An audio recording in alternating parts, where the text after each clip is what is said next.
Hey, this is my dorm room. I'm just going to show you around and let you know what are some of the essentials for you to bring to your dorm room.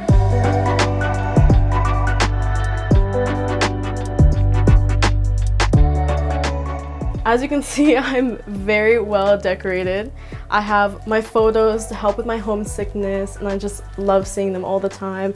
Some glow-in-the-dark stars, because why not? And plenty of other decorations that just really make me feel at home here every single time I come back to my dorm. So Hamilton does have a long winter, but when it gets hot, it gets hot.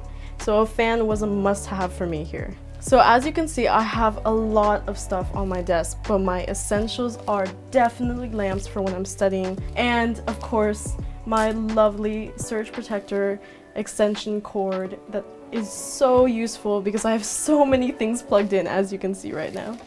And keep in mind that if you do have some items that you don't really want to bring all the way here, we do have the Cram and Scram sale. That's also where I got this fridge. Super useful, and I didn't have to carry it all the way from Florida.